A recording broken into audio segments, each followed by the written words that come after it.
जय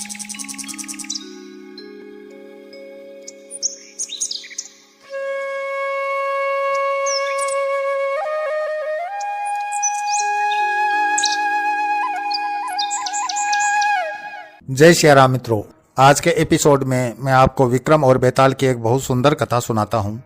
कथा के अंत में बेताल विक्रम से प्रश्न पूछता है, विक्रम उसका सटीक जवाब देता है और उससे बेताल संतुष्ट हो जाता है।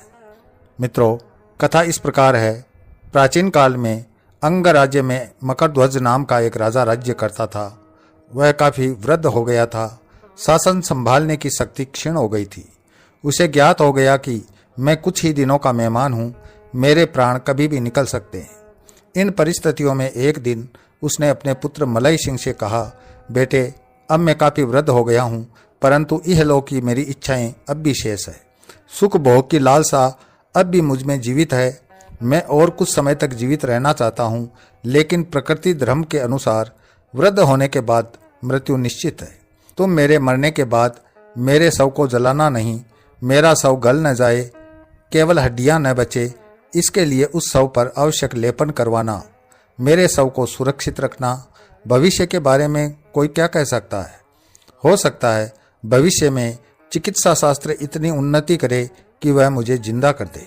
यह भी संभव है कि कोई दीर्घ तपस्वी महोन्नत ऋषि अपनी तपोशक्ति से मुझ में प्राण फूंक दे। जो भी हो, इसे अपने पिता की अंतिम इच्छा मानकर अवश्य पूरी करना। इसके एक सप्ताह बाद ही राजा मकरध्वज की मृत्यु हो गई। पिता की इच्छा के अनुसार मलय सिंह ने अपने पिता के शव को नहीं जलाया और उसे चंदन से बनी विशिष्ट पेटी में रखवा दिया। इसके बाद मलय सिंह अंग राज्य के सिंहासन पर आसीन हो गया। कलिंग राज्य की राजकुमारी विद्युत प्रभा से उसने विवाह किया। कुछ दिन बाद विद्युत प्रभा गर्भवती हो गई। ज्योतिषी ने भविष्यवाणी की कि लड़का होगा। ज्योतिषी के चेहरे को देखकर मलय सिंह को लगा कि ज्योतिषी कुछ और भी बताना चाह रहा है, लेकिन बताने से डर रहा है। तब मलय सिंह ने उसे आश्वासन देते हुए कहा, जो स्पष्ट है कहिए, कुछ भी छिपाइए मत। ज्योतिषी ने कहा, राजन, 1 महीने के अंदर महारानी को सर्प द्वारा डसने का खतरा है। राजा दंपति ज्योतिषी की इस भविष्यवाणी पर बहुत ही व्याकुल हुए। अब तक उन्हें इस बात पर अपार हर्ष हो रहा था कि राज सिंहासन पर आसीन होने के लिए राजकुमार पैदा होने वाला है, अपने वंश का वारिस आने वाला है। लेकिन ज्योतिषी की बातों ने क्षण भर में ही उनका आनंद दुख में बदल दिया। उस दिन से राजा ने राज्य में दिखाई देने वाली हर सांप की बांबी को खोदकर उसमें सांप दिखाई पड़े तो मारने की आज्ञा सैनिकों को दे दी। हर घर में नेवले को पालना अनिवार्य कर दिया। मलय सिंह स्वयं एक चील को पालने लगा। वह चील सदा पालतू तोते की तरह उसके कंधे पर बैठी रहती थी। कुछ समय तक तो महारानी बिना किसी आफत के मुक्त रही, लेकिन सर्प के खतरे की जो भविष्यवाणी की गई थी वह दिन भी आ गया। विद्युत प्रभा अपने पति से बोली, इस खिली चांदनी रात में थोड़ी देर बगीचे में घूमने को जी चाहता है, अगर आप कहें तो चलें। मलय सिंह उसकी इच्छा अस्वीकार न कर सका।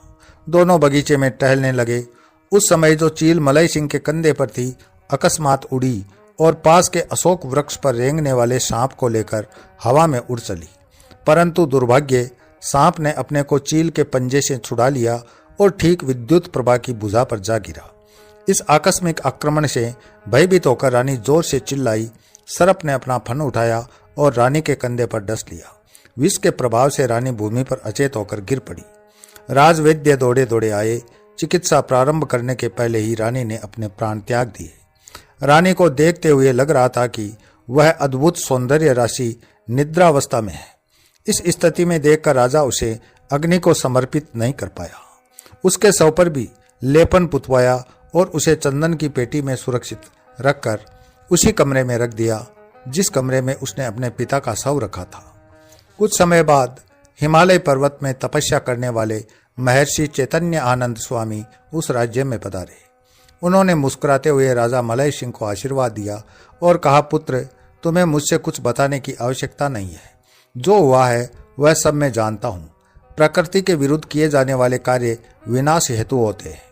अपने पिता के शव को न जलाकर तुमने उसे सुरक्षित रख लिया, इसलिए यह दुर्घटना घटी और उससे तुम्हारी पत्नी की अकाल मृत्यु हुई। अब भी कुछ नहीं बिगड़ा। अपने पिता के शव का दाह संस्कार करवाओ, तुम्हारी पत्नी जीवित हो जाएगी। महर्षि की बात सुनकर मलय सिंह सोच में पड़ गया। फिर हाथ जोड़कर बोला, स्वामी जी, क्या आप मृतकों को प्राणदान नहीं देंगे? महर्षि हंसते हुए बोले, वत्स, मेरी तपोशक्ति केवल एक ही प्राणी को बचाने तक सीमित है। कहो किसको बचाऊं, पत्नी को या तुम्हारे पिता को? यह सुनकर मलय सिंह कुछ देर तो चुप रहा, फिर कुछ सोचकर तपाक से बोला, स्वामी जी, आप मेरे पिता मकर ध्वज को ही प्राणदान दीजिए। महर्षि ने मलय सिंह का अभिनंदन करते हुए कहा, वत्स, तुम महान विवेकी हो, इसलिए अपने तीनों प्रियजनों को जीवन दे पा रहे हो। यह कहानी सुनाकर बेताल विक्रम से बोला कि राजन, चैतन्य स्वामी की बातों में पारस्परिक वैरुध्य दिखाई दे रहा है। लगता है वे अपनी ही बात के विरुद्ध कह रहे हैं। प्रथम तो उन्होंने बताया कि वह अपनी तपोशक्ति से एक ही को जीवित कर पाएंगे, लेकिन मलय सिंह ने जैसे ही अपने पिता को बचाने की प्रार्थना की तो उन्होंने तत्काल कह दिया कि अपने विवेक से तीनों को जीवन दे रहे हैं। जबकि महर्षि की संपूर्ण शक्ति एक ही को जीवित करने तक सीमित है, तो तीन को प्राणदान देना कैसे संभव है? मेरी दृष्टि में यह असंभव है।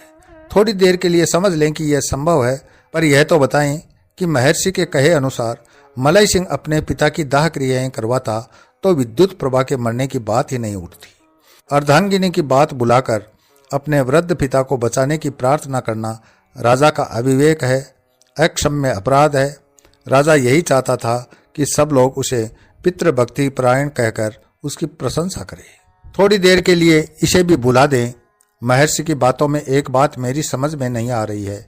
हम तो केवल मलय सिंह के पिता और पत्नी को ही जानते हैं, लेकिन महर्षि ने जिस तीसरे प्राणी के बारे में बताया, वह तीसरा प्राणी है कौन?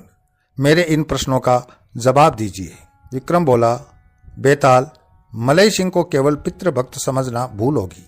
वह अपनी पत्नी को जान से भी ज्यादा चाहता था, इसलिए पत्नी की मृत्यु के बाद उसने दूसरे विवाह का प्रयास ही नहीं किया। ऐसा विचार मन में आने ही नहीं दिया। महर्षि ने कहा कि मकर ध्वज के शव की अंतिम क्रिया न करने के दोष ही के कारण विद्युत प्रभा की अकाल मृत्यु हुई है। इन बातों से मलय सिंह समझ गया कि अगर महर्षि उसके पिता को प्राणदान देंगे तो दोष का निवारण अपने आप ही हो जाएगा और उसकी धर्मपत्नी भी जीवित हो जाएगी। इसलिए उसने महर्षि से अपने पिता को प्राणदान देने की प्रार्थना की। इस सूक्ष्मता को जानने के कारण ही महर्षि ने राजा को महान विवेकी कहकर अभिनंदन किया। विद्युत प्रभा बच गई तो इसका मतलब यही हुआ कि उसके गर्भ में जो शिशु है वह भी बच गया। उस शिशु को ही महर्षि ने तीसरा प्राणी बताया है। बेताल विक्रम के जवाब से संतुष्ट हो गया। इसी के साथ मैं अपनी वाणी को विराम देता हूँ। अगले वीडियो में फिर मिलते हैं, तब तक के लिए जय श्री राम।